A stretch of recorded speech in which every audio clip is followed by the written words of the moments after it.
Hey everyone, तो कैसे हैं आप सब। अगर मैं पर्टिकुलरली इंडिया की बात करूं तो इंडिया में किसी भी पर्सन को किसी कोर्ट में प्रैक्टिस करने के लिए दो चीज़ों की रिक्वायरमेंट लगती है। फर्स्टली, उस पर्सन को किसी रिकॉग्नाइज यूनिवर्सिटी से लॉ की डिग्री को गैदर करना होगा, और सेकेंडली उस सेम पर्सन को after acquiring the law degree किसी भी स्टेट बार काउंसिल या for that matter bar council of India में खुद को एनरोल करवाना होगा। लेकिन ये प्रोसेस जितनी सिंपल लगती है उतनी है नहीं, क्योंकि अक्सर कुछ ऐसे पर्सन्स हमें लॉयर बनते हुए दिखते हैं और जो कि प्रैक्टिस भी करते हैं कोर्ट ऑफ लॉ में, जिनकी डिग्री उन्होंने कुछ ऐसी तरीके के इंस्टीट्यूशन, यूनिवर्सिटीज़ या कॉलेजेस से एक्वायर की होती हैं जिनकी कोई क्रेडिबिलिटी नहीं है, या वो रिकॉग्नाइज नहीं है, या फॉर दैट मैटर वो एफिलिएटेड नहीं है to the bar council of India. अब यहाँ हैरान कर देने वाली चीज़ ये है कि वो पर्सन जिनकी डिग्री की कोई क्रेडिबिलिटी नहीं है वो अक्सर एज ए जुडिशियल ऑफिसर तक अपॉइंट हो जाते हैं किसी कोर्ट में, और वो सर्व भी कर रहे होते हैं उस पोजीशन पर। अब आज जो हम केस डिस्कस करने जा रहे हैं वो सिंपली बात करता है लॉ डिग्री के वेरिफिकेशन को लेकर। ये केस आप लोगों के लिए देखना इसलिए भी इंपॉर्टेंट है क्योंकि इस केस में ऑनरेबल सुप्रीम कोर्ट ने इस कंटेक्स्ट के रिगार्डिंग काफ़ी इंपॉर्टेंट स्टेटमेंट्स दिए हैं। सो हर एक चीज़ को अच्छे से डिस्कस करेंगे, वीडियो पूरा देखिएगा। चलिए सबसे पहले इस केस का नाम देख लेते हैं। जैसा कि आप सब देख सकते हैं, Ajay Shankar Srivastava versus bar council of India and another 2023। देखिए, सुप्रीम कोर्ट का 2023 का ये लेटेस्ट केस रहा है, तो मैं आपको रिकमेंड करूंगा एक प्रॉपर क्लैरिटी के लिए आप इस वीडियो को लास्ट तक देखिएगा।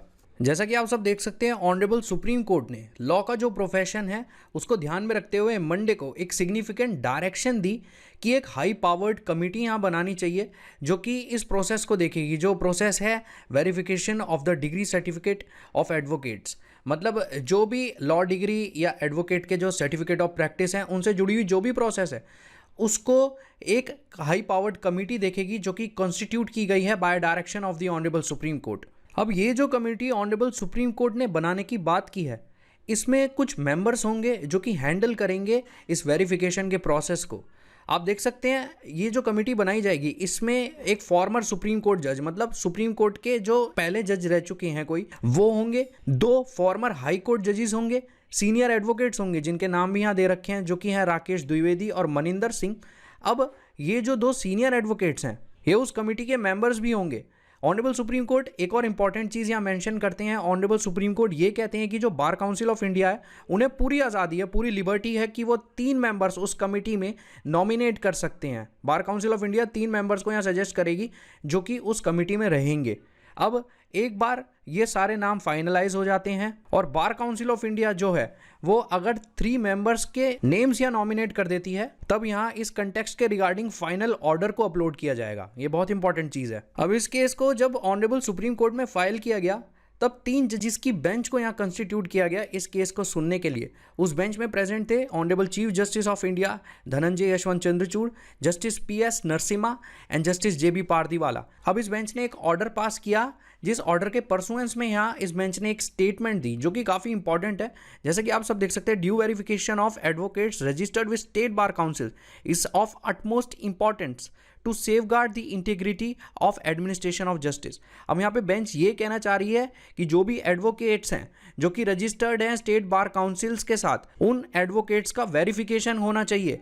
अब ये वेरिफिकेशन इसलिए ज़रूरी है जिससे एडमिनिस्ट्रेशन ऑफ जस्टिस की इंटीग्रिटी को सेफगार्ड किया जाए। मान लीजिए अगर कोई ऐसा एडवोकेट है जिसकी लॉ डिग्री की या सर्टिफिकेट ऑफ प्रैक्टिस की कोई क्रेडिबिलिटी नहीं है, तो वो क्या किसी को न्याय दिलवाएगा और किस तरीके से वो यहाँ किसी के केस को हैंडल करेगा। अब ये वेरिफिकेशन यहाँ इसलिए भी ज़रूरी हो जाता है जिससे एडमिनिस्ट्रेशन ऑफ जस्टिस जो न्याय देने की प्रक्रिया है उसकी इंटीग्रिटी, उसकी क्रेडिबिलिटी को यहाँ सेफगार्ड किया जा सके। बेंच यहाँ ये भी कोट करती है कि ये हर एक एडवोकेट की जो इस कंट्री का है उस एडवोकेट की ये ड्यूटी है कि वो बार काउंसिल ऑफ इंडिया के साथ कोऑपरेट करे और वो अपना सर्टिफिकेट ऑफ प्रैक्टिस और एजुकेशन डिग्री, जो इस केस में लॉ डिग्री है, उन दोनों को वेरीफाई करवाए इस प्रोसेस के थ्रू। और जब तक यहाँ एडवोकेट्स की एजुकेशन डिग्री और सर्टिफिकेट ऑफ प्रैक्टिस को वेरीफाई नहीं किया जाएगा तब तक ये चीज़ एक थ्रेट ही बनी रहेगी to the administration of justice. लेकिन असली दिक्कत ऑनरेबल सुप्रीम कोर्ट की बेंच अपनी नेक्स्ट स्टेटमेंट में कोट करती है।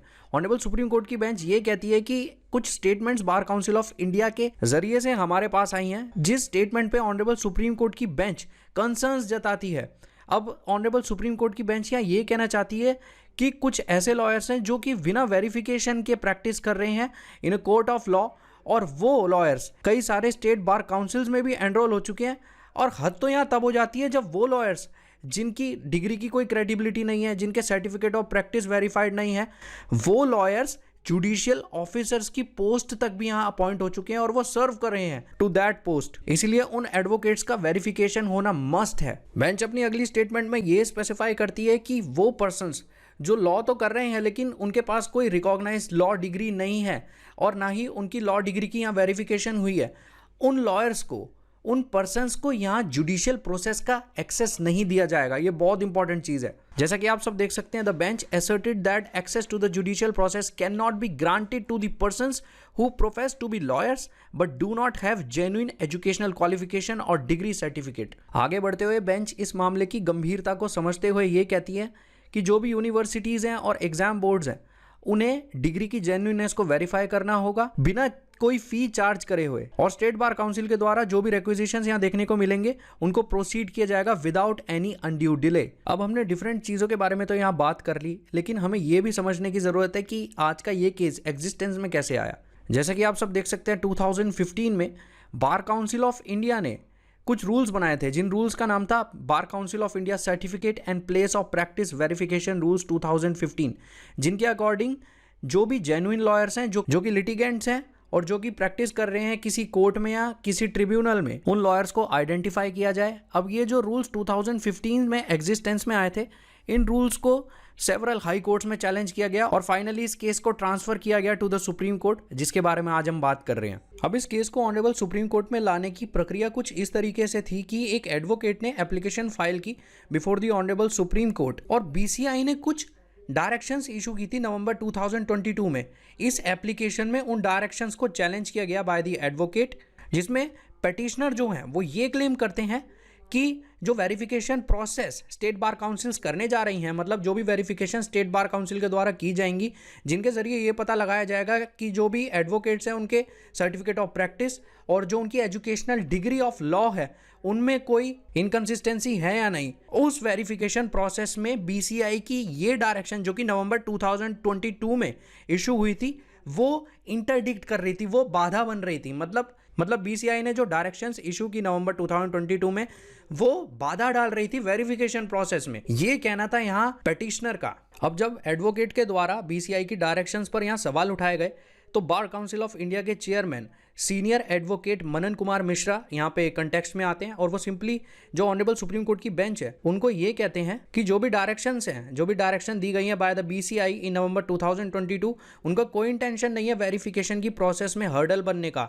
बस बीसीआई इतना चाहती है कि वेरिफिकेशन तब तक नहीं होना चाहिए जब तक यहाँ पे डिग्री सर्टिफिकेट्स और सर्टिफिकेट ऑफ प्रैक्टिस को यहाँ वेरीफाई नहीं किया जाता। बीसीआई चेयरमैन यहाँ ये चीज़ भी कोट करते हैं कि कई तरह की डिफिकल्टीज को हमें देखना पड़ता है जब यूनिवर्सिटीज़ वेरीफाई करती हैं एजुकेशनल डिग्रीज को, और जब वो इस प्रोसेस के लिए, इस वेरिफिकेशन के लिए फीस डिमांड करती हैं, तब ये चीज़ और मुश्किल हो जाती है, तब ये वेरिफिकेशन की प्रोसेस और मुश्किल हो जाती है। इन्हीं दिक्कतों के चलते बार काउंसिल ऑफ इंडिया ने सजेशन दिया ऑनरेबल सुप्रीम कोर्ट बेंच को कि एक हाई पावर्ड कमेटी का यहाँ गठन करना चाहिए जो इस वेरिफिकेशन की प्रोसेस को लुक फॉरवर्ड करेंगी। सारी चीज़ों को ध्यान में रखते हुए ऑनरेबल सुप्रीम कोर्ट बेंच यहाँ ये चीज़ स्पेसिफाई करती है कि 16 लाख के करीब एडवोकेट्स एट प्रेजेंट इंडिया में है, लेकिन ये जो 16 लाख की फिगर है, इसको अगर हम करंटली एस्टिमेट करें तो कहीं ना कहीं जो एडवोकेट्स प्रैक्टिस में हैं, जो advocates as an advocate practice कर रहे हैं किसी भी कोर्ट ऑफ लॉ में, वो अराउंड 25.70 लैक्स हैं।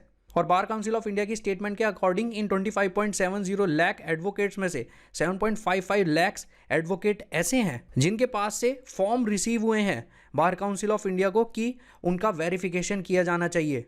और यही नहीं, यहाँ पे करीब 1.99 लैक्स के आसपास डिक्लेरेशन भी रिसीव हुई हैं बार काउंसिल को, जो कि सीनियर एडवोकेट्स और एडवोकेट ऑन रिकॉर्ड्स ने दी हैं इसी कंटेक्स्ट के रिगार्डिंग। इसीलिए बार काउंसिल ऑफ इंडिया को जो टोटल नंबर ऑफ फॉर्म्स यहाँ रिसीव हुए हैं उनकी फिगर है 9.22 लैक्स। ये बहुत बड़ा अमाउंट है। और इसी अमाउंट को ध्यान में रखते हुए बेंच यहाँ ये कहती है कि मेजॉरिटी ऑफ एडवोकेट्स जो कि डिफरेंट स्टेट बार काउंसिल्स के साथ एनरोल्ड हो रखे हैं, उनकी वेरिफिकेशन प्रोसेस यहाँ नहीं हुई है और ना ही उन्होंने अपने वेरिफिकेशन फॉर्म्स यहाँ सबमिट किए हैं। जैसा कि मैंने आपको बताया, अराउंड 26 लैक्स एडवोकेट्स प्रेजेंट हैं in the court of law जो कि प्रैक्टिस करते हैं, आउट ऑफ विच अगर हम इस चीज़ का एस्टिमेशन लगाएं तो अराउंड 9 लाख के आसपास ऐसे फॉर्म्स रिसीव हुए हैं बार काउंसिल ऑफ इंडिया को जिनसे ये पता लगता है कि उन 9 लाख एडवोकेट्स के पास से कोई वेरिफिकेशन का फॉर्म भी रिसीव नहीं हुआ है बार काउंसिल ऑफ इंडिया को, और ना ही अराउंड 9 लाख के आसपास जो एडवोकेट्स हैं उनकी वेरिफिकेशन हुई है। सो कहीं ना कहीं ये जो 9 लाख का फिगर है ये चीज़ दर्शाता है कि ये जो 9 लाख एडवोकेट्स हैं ये कुछ ऐसे एडवोकेट्स हैं जिनके सर्टिफिकेट ऑफ प्रैक्टिस की क्रेडिबिलिटी को लेकर यहाँ सवाल खड़े होते हैं। ये काफ़ी ज़रूरी चीज़ है।